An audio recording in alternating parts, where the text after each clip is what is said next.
You gentlemen, please head over to the flag and lead us in the Pledge of Allegiance.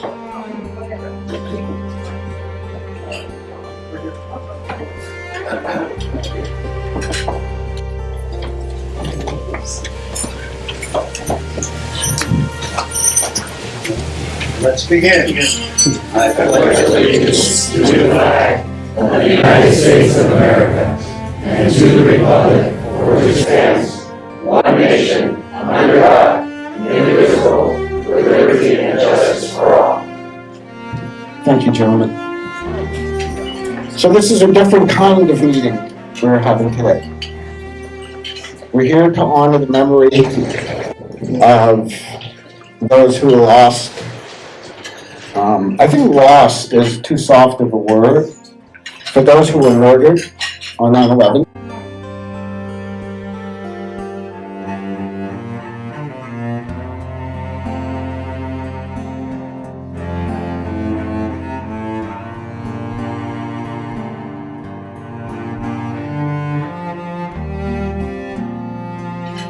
For those of you that grew up here in LA, or not in New York, most of you probably did not know people who perished on 9/11. Growing up in New York, I can tell you that most of us who grew up in New York did. These people were our neighbors, these people were our friends, and these people were our family. We all knew these people. They worked in the towers. They worked in the surrounding buildings. We knew the firemen and we knew the police. They were our friends and family members. So I'd like to, for all of you to watch this video.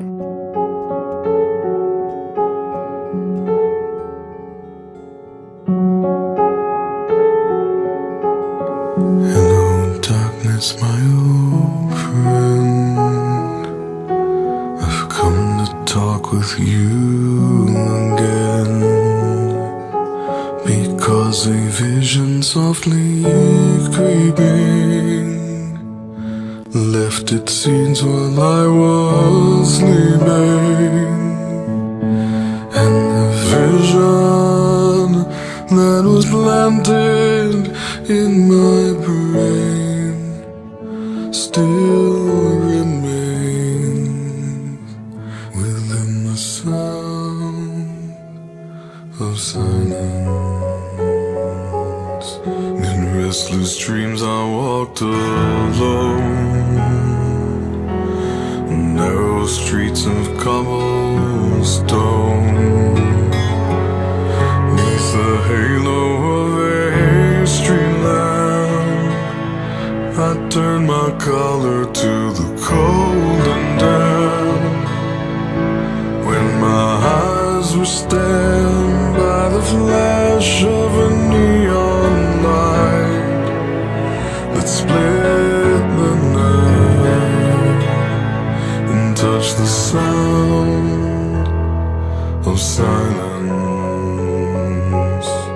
And in the naked light I saw 10,000 people, maybe more.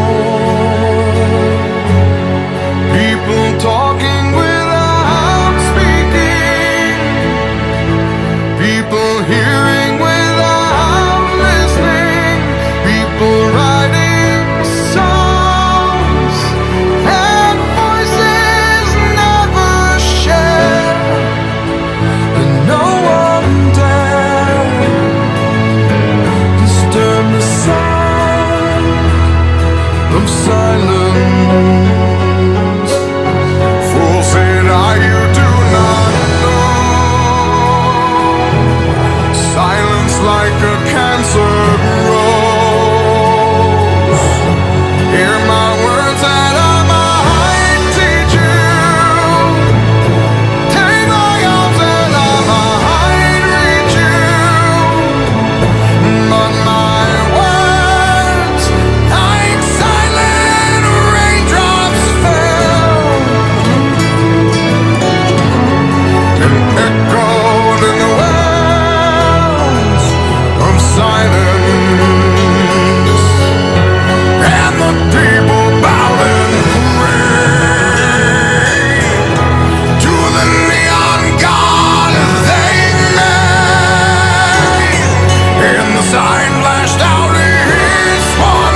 One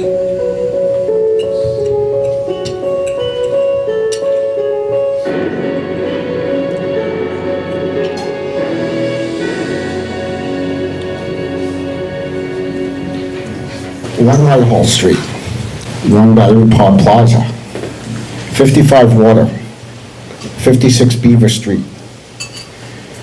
Addresses in the shadows of the World Trade Center that I worked at during the 80s. I grew up on Wall Street. Many of my friends worked in the towers and surrounding buildings. I was supposed to fly back to New York just 1 week later. I owned a securities lending trading company, and on that day, from my office, I watched the planes hit. I spoke to a number of my colleagues and told them to get out now and to leave. They didn't know what was going on back there. I closed the office and went home to be with my family. I watched in shock and horror as the towers fell. I didn't know how many of my friends had died. I didn't know for days. I didn't know who got out.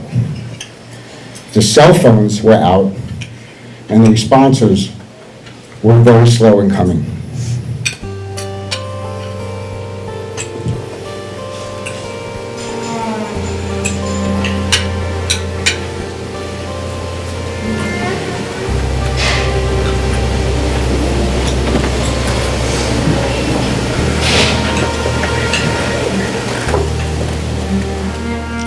That's me on the right. That's Louis Caparici, born 5/29/66, died September 11th, 2001. Louis left behind his wife, Lori, and two daughters, Lauren and Christina, ages 9 and 5 at the time. Louis was my buddy. Louis worked for Cantor Fitzgerald. Cantor Fitzgerald was located on the 104th floor of the South Tower. Not one employee of Cantor Fitzgerald survived that day. Louis was a party guy. He was a larger-than-life personality. Everyone loved Louis. He loved sports, especially the New York Rangers. I was an Islander fan. We fought like cats and dogs. The New York Giants played Denver the evening of September 10th. Normally, Louis would come in very late the next morning after a good night of partying and good times. A few weeks before, Louis had started seeing a nutritionist, so he stopped drinking and stopped partying. Regrettably, Louis was on time that morning of September 11th. Gail Barnes, please come up.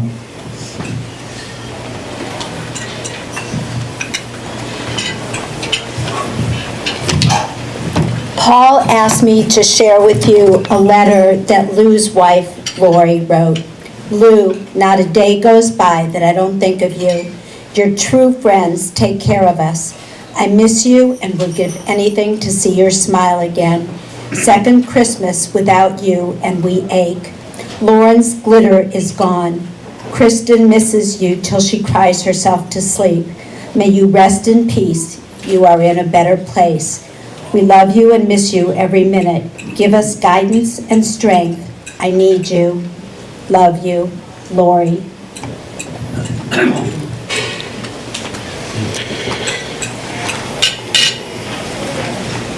Lorraine Antigua.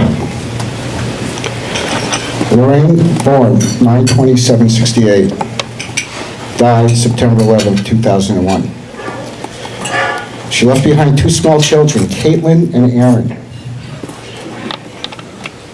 Also, Lorraine was very excited about her recent engagement to be married. I actually knew Lorraine years before I met Louis. Lorraine was sweet, beautiful, smart, and funny. She put up with me calling her office and asking for Louis a dozen times a day. She knew how to put me in my place. But she was always interested in the life I was building here in Los Angeles with my family. Sherry Pollack, please come up.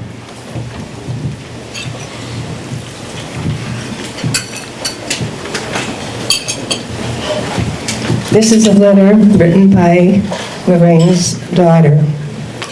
Dear Mama, I miss you a lot. I wish you were here with us. I remember the time this guy was checking you out, and you were driving, so you couldn't give him the finger, and you gave him the foot. I'll always remember the funny stuff you did. I'll always remember you, and I think about you every day, and there's not one day that I don't think about you. I used to get mad at you when you yelled at me, but now I would give anything for you to yell at me. It would be like music to my ears.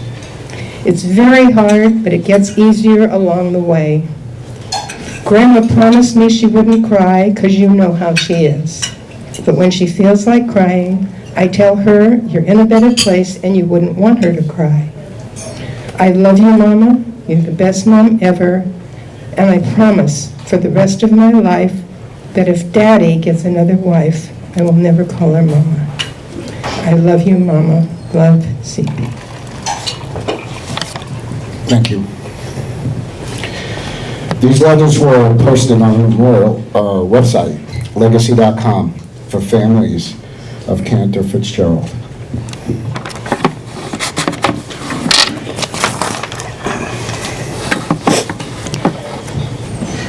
In December of 2001, I went back to New York City. It's a city I love. I went back to attend memorials and to pay my respects, and just to be with my friends who survived that day. I'll never forget what I saw. National Guardsmen at the airport, at the bridges and tunnels, police in tactical gear on every corner. In a cab heading into Lower Manhattan, I looked out the window and I did not see the towers. They were no longer there. I remember those towers being built as a child, and I remember working in the shadows of those towers for years. The smell. I will never forget the smell as I drew closer to Lower Manhattan. I checked into my hotel and immediately went to Ground Zero. I'll never forget the experience.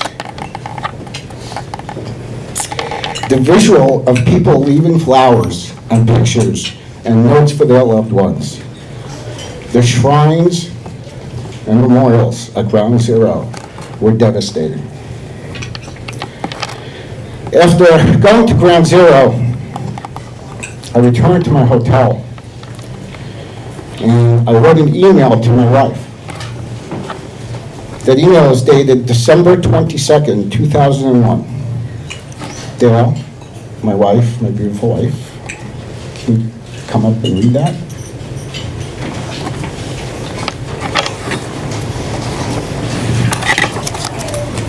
Dale, this week apart has taught me much.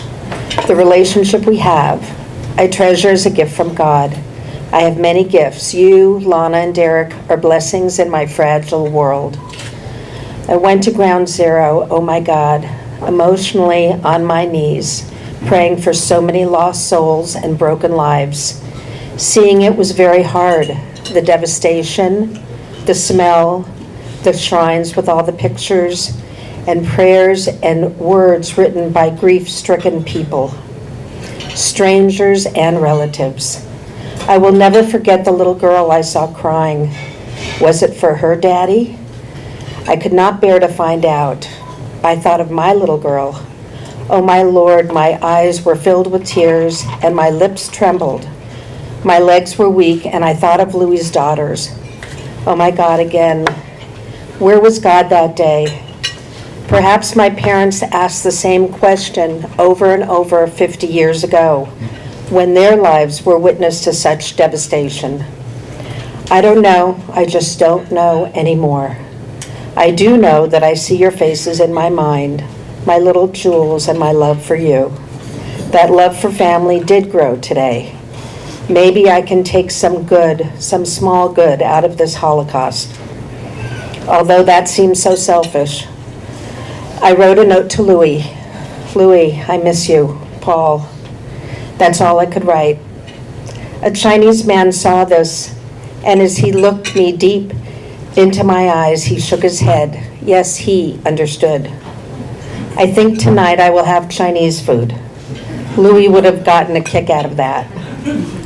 Anyway, I will live with these memories forever, as I should. It is right. I can't wait to hold you and love you, my sweet love. You are the happiness in my soul, and I miss you. Love, Paul. Our lives and the world was changed forever after that day.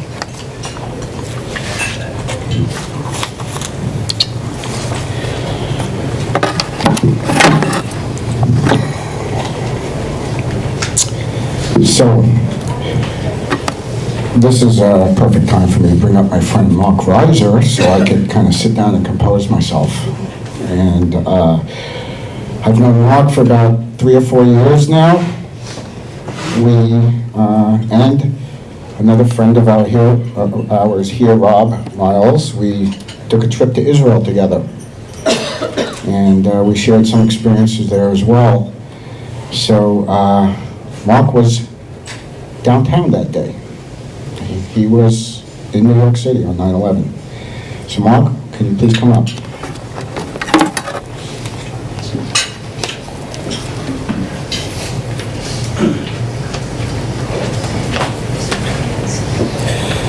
Thanks for putting me up after the video. So I feel honored to be here. I think this is a very important meeting, and it's important we do this. You know, I'm shaking here. Listening to these letters, about 150 people come to mind. And I wasn't going to do this, but pay some respect to Dennis Mojica. He was lieutenant for Rescue Number 2 Midtown Manhattan. And Dennis and all his brothers were lost going into the second tower before the tower came down. And I can go on and on and on about that. I'm not going to, and I will try and get through this. I will say, since 9/11, we've worn our NYPD and our NYFD hats proudly. I've worn my dad's captain's hat from the Feist Ambulance Corps in Rockland County, New York, which I rode as a teenager. I wear my flag pin over my heart, as I know a lot of us do. You know, every president since has done that. Every president of the U.S. And on Wall Street, we started that as a habit after 9/11, and it's been with me since. When we talk about heroes, you know, New York's bravest, and really all New York's finest, and all cops and fire rescue, EMS, active military reserves, they were all on the ground that day in New York and Pennsylvania and DC. It's pretty incredible. I'm passing around a glass piece that I had made shortly after 9/11 for us to hand out to our clients in financial services. So my clients were the Cantor Fitzgeralds of the world. And the glass, it represents the strength and the resiliency of New York and of this country, as we saw everyone come together in a way that I've never seen before or after. You know, your fingerprints that you leave on that is a symbol that we'll never forget. First time that I got to know real heroes in my life, I was 9 years old, and I went to a wet down for a new tanker truck at the Rockland Hook and Ladder Company in New York. And they had many kegs. They had a band playing Aerosmith Dream On. I was 9, I remember this stuff. And the firemen kind of took me under their wing and showed me around, and instantly became my heroes. Didn't realize what that meant, but that's been with me. 18 years later, in 1993, I worked with Merrill Lynch on their trading floor in the North Tower. of the World Trade Center when a terrorist drove a truck into the building and ignited the bombs that shook the floor. And my buddy Sean O'Brien, we used to joke every time he was going out of town, there was a disaster. And he was actually in the lobby, and he had to fight all the people running from the blast. And, it was just so surreal, yet it seemed extremely real, because we looked out the window and we saw rescue vehicles 5 deep as far as you can see up Midtown. Hang on a sec. So September 10th, 2001, the day before, I was visiting my client Morgan Stanley in the Trade Center. And up on the 100th floor, you were just overcome, even though it was an overcast day, you were overcome how beautiful it was. The city was just breathtaking from that building. Listen, 24 hours later, I was in my office on the 22nd floor of 55 Water Street. Much more beautiful day if you look back and you see how the city looked in the morning. It was sunny and it was bright. I was in a meeting with my boss, Wally Seebecker, at 8:30, and we heard an airplane that sounded unusually close to us. And moments later, we heard a loud crash and had no idea what was going on. I ran outside the office to my risk management area. They always had the news on, and we're watching the TV as there's this gaping hole in the side of the Twin Tower. And even though we knew a plane went by, I still didn't know what happened. But, it felt real.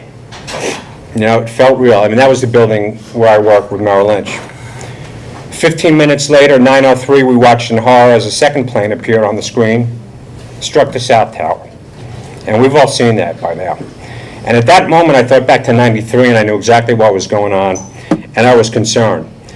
And then my heart stopped. I thought of my buddy Lenny Schmidt at Morgan Stanley, who I just met with.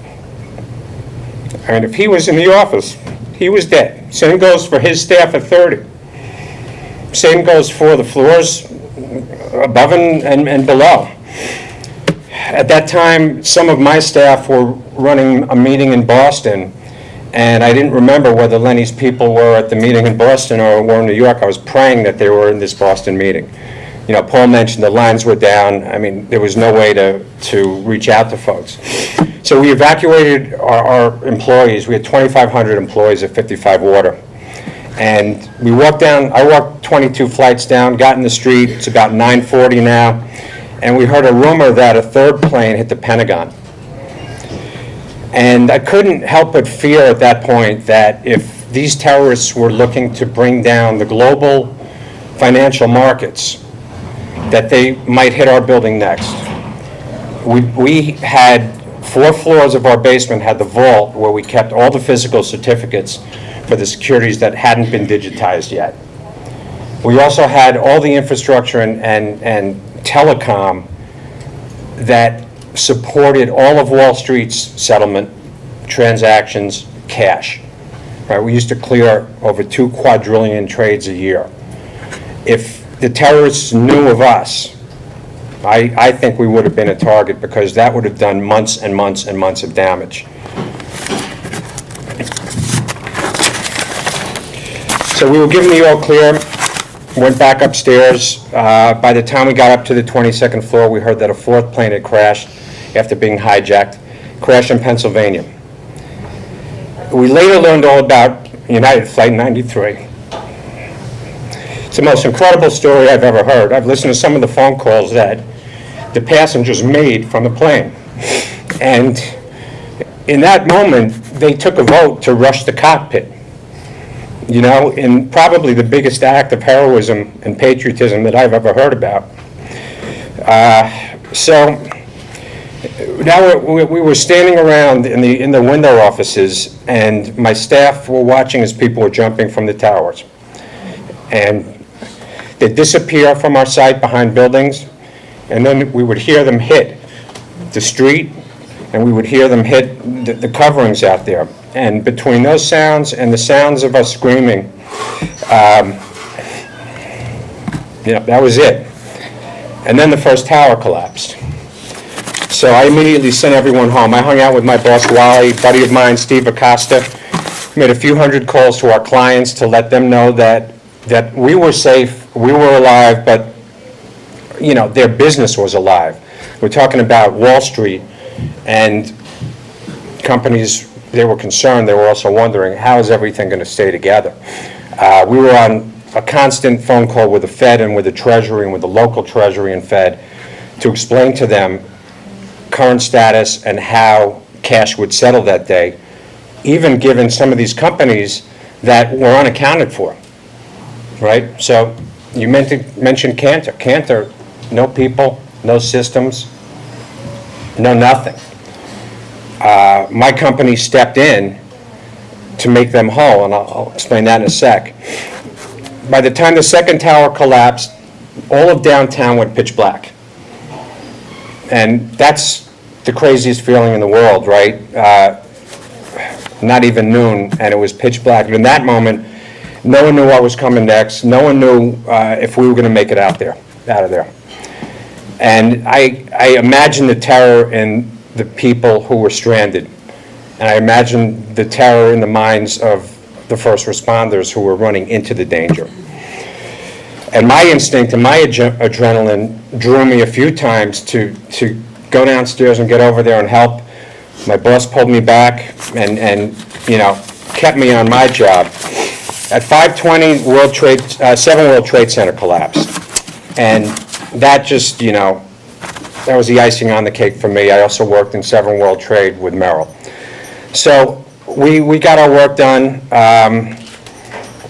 I got in touch with a few buddies of mine who worked on the 51st floor of 55 Water. We would commute back to Long Island together. Met in the lobby, we ventured outside. It was an absolute war zone. We were met by the military, fully armed, in jeeps. Everything was covered. I still can't tell you to this day how I got home that night. I don't remember. Don't remember what we discussed. So, and, I made the rounds to Ground Zero daily, to the local firehouse and police station, just to find people I know and hug them, hand out coffee, look people in the eye, tell them how important what they were doing was. And, to hopefully find some signs from some of the people that I knew that were lost. And unfortunately, that never happened. The looks in the eyes of these firemen and these cops were as real as it gets. So my team never missed a beat. We moved temporarily to an old military facility in Brooklyn where we set up shop. We literally recreated the majority of physical trade tickets that had been destroyed in the blasts. That's how tight our records were, so that companies retained their own books and records. And our reserve fund of cash allowed us to make whole any business that was lost as a result of the attacks. And that was hundreds of millions of dollars, and that was one of the roles that we played. Was unbelievable. So September 12th, the day after,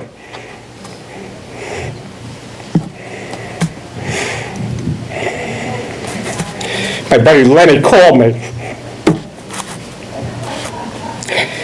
He had ignored Morgan Stanley's all clear and made a decision to bring his people out of there immediately, and they got 15 floors down when the plane hit, and they all made it out.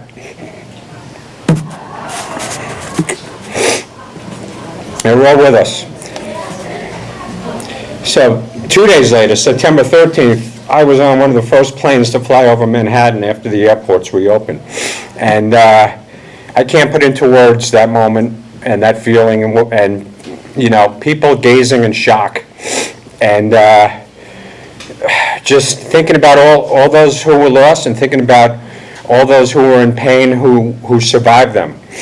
And I told Paul, I haven't spoken publicly about 9/11 outside of my wife and kids since. So I had to think about coming up here, but I feel good that I'm here to remember everybody. And to have this discussion so that we don't forget them. And I'm honored to be here with you guys. You know, your brotherhood is like no other, and you know, I knew about 30 NYPD who unfortunately perished. So thank you for your service and for the military that stood, and God bless America.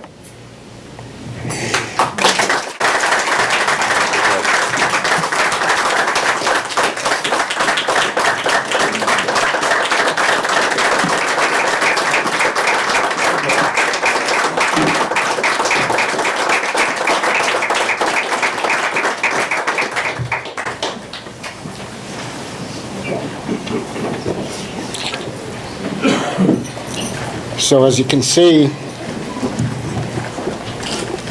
can you hear me? Okay. The emotions in it for us was very personal when you grew up in New York. It was directly an attack on ourselves and our family. 2,997 killed on September 11th. More than 6,000 wounded. 246 souls perished on the 4 planes. 125 at the Pentagon. 2,606 in the World Trade Center and surrounding areas. 343 firefighters. 37 Port Authority police officers, 23 New York City police officers, 8 emergency medical technicians from private emergency medical services, 1 patrolman from the New York Fire Patrol. As of August 2013, medical authorities have concluded that 1,140 people who lived or studied in Lower Manhattan have been diagnosed with cancer as a result of exposure to the toxins. It has also been reported that 1,400 first responders have since died due to exposure from the toxins. We are honored to have with us 4 officers from the Topanga Division. Please stand up so we can acknowledge you. Officer Carlos Valdivia.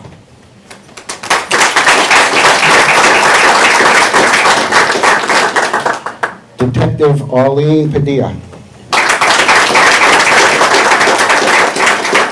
Officer Eric Salter. Sergeant Andy Azadi.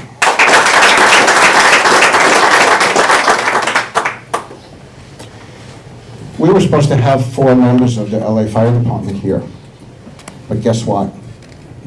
They were called away to an emergency. They're responding right now. They couldn't make it.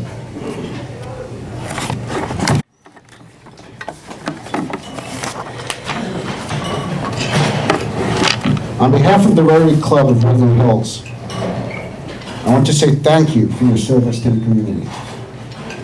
I understand that 80 members of the LAFD were deployed to Texas for Hurricane Harvey. They were on their way home. When they got to Midland, Texas, they were told to turn around and head to Florida for Hurricane Irma. You serve the community. That is what you do. We hear the words first responders. Sounds so sanitized, doesn't it?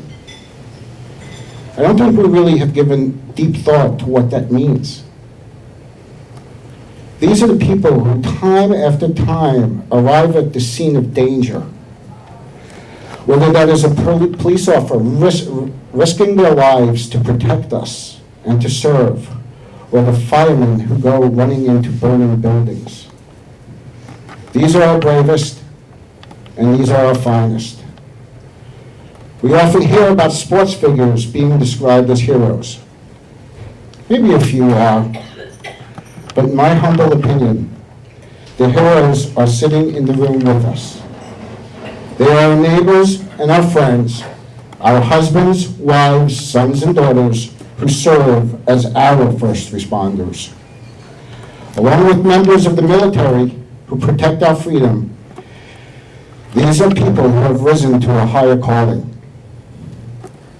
On that day, September 11th, 2001, we saw first responders run into those buildings as civilians were running out. We saw them selflessly and heroically attempt to save lives. They knew the danger. They knew the risk. They did it anyway. It is written in John 15:13, "Greater love hath no man than this, that a man lay down his life for his friends." After that day of September 11, 2001, we really can understand what that means. I want to call up our local heroes and acknowledge you for all you do for us. Come on up.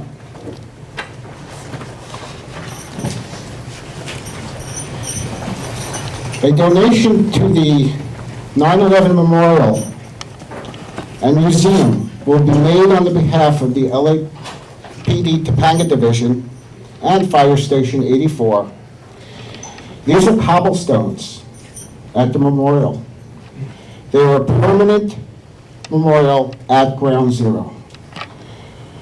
I want to give you a certificate. And if you could hold that. And Mark, if you could come back up here for a moment. I'm taking a picture. Oh, taking a picture. Come on up.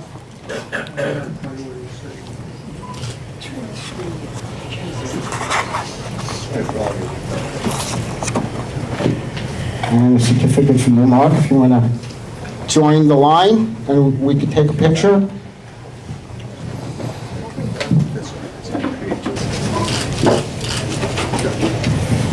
We do have a few minutes here. Okay, Mark, you could stay up too. And we're going to open this up for just about 5 or 10 minutes to anybody who has any questions or comments they'd like to make to any of these officers, to Mark, or to myself. Anybody care to begin? And in ourselves. Okay. Yeah. I understand. Okay. Thank you for coming. We appreciate all you do. Mark, thank you for coming up here and being vulnerable. I get it. This was tough to do. I know you get it. Yeah. Neil? I've got a little comment, and that is, one day they had an observation deck on top of the Twin Towers, and I was up there, looking down at the top of the Empire State Building. To give you any idea. I have a question. What are you holding? Yes, I just I noticed think this that. was a 9/11. I'll talk. First of all, on behalf of all 4 of us here, we'd like to thank everyone for the community support. Here at Topanga, we know that we're appreciated. It's a little different in different communities, but we know that we're supported and we really appreciate it. I'm a big patch and badge collector. Just a personal story.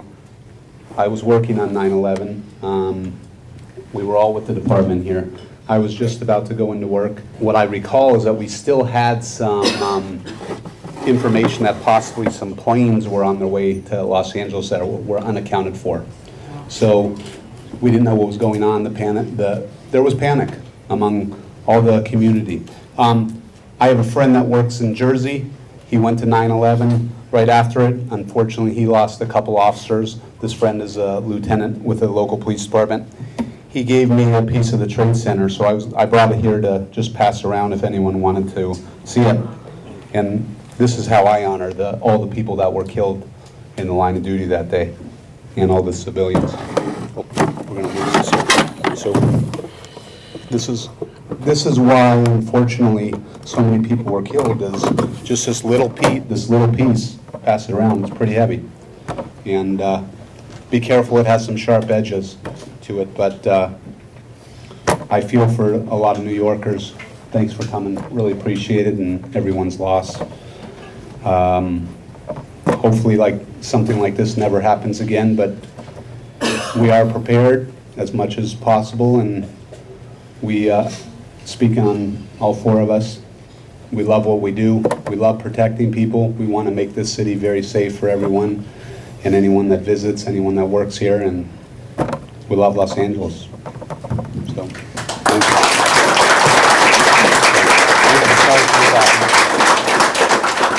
I was going to say, on a side note, for all you New Yorkers, I'm a New England Patriot fan, although a native of Southern California. So Giants, Jets, sorry. Got to lighten it up a little, right? Yes, that's true. Can I say Absolutely, hold on. I've been a police officer with LAPD for about 22 years. I just wanted to first thank you guys for inviting us, for your generosity. I was a police officer here before I became sergeant for West Valley. For those of you guys that grew up here, there used to be a West Valley that covered this entire area. All three of us were. I don't know about Detective Padilla, but Carlos, myself, and Eric were here a long time ago. And now I'm a sergeant back in Topanga. So thank you guys, because we, like Eric said, I've worked different parts of the community, Hollywood and other divisions, and the support that you guys show us in this division, in the Valley, especially in this end of the Valley, is just absolutely amazing. I've never seen it anywhere else. You guys support us. We do get a bad rap, but we see it. You guys stop us every day, thank us, buy us meals, or just kids coming up to us and saying thank you. It means a lot to us. So thank you guys. And just on a personal note, right after 9/11, probably about 10 days or so, New York was hosting the police games. And we travel around the country, we play different sports. I was playing soccer, so we flew to New York, and NYPD and other law enforcement agencies, they showed us so much generosity and the love that we got just right after 9/11. It was absolutely amazing, so I'll never forget it. And like Eric said, we're very appreciative of you guys inviting us. Thank you. Thank you very much.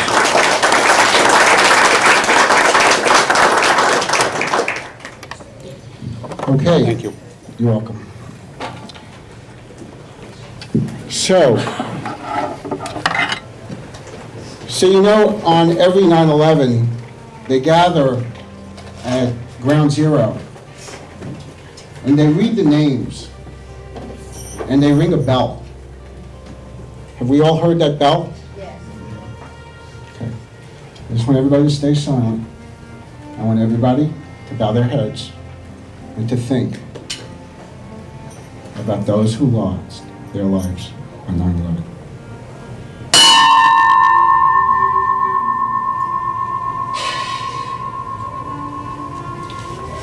Steve, can you come in?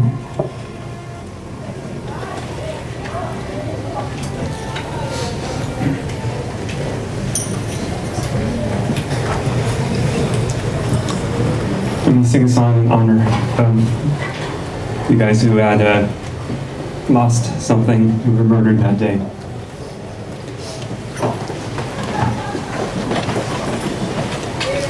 God bless America, the land that I love. Stand beside her and guide her through the night with the light from above. Through the mountains, through the prairies, to the oceans white with foam. God bless America, my home, sweet home. God bless America, my home, sweet home.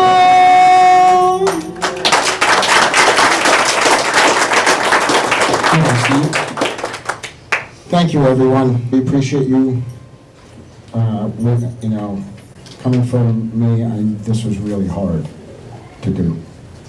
And I was afraid of being vulnerable up here. And I'm glad I was able to share this with you, so thank you. You did a great job.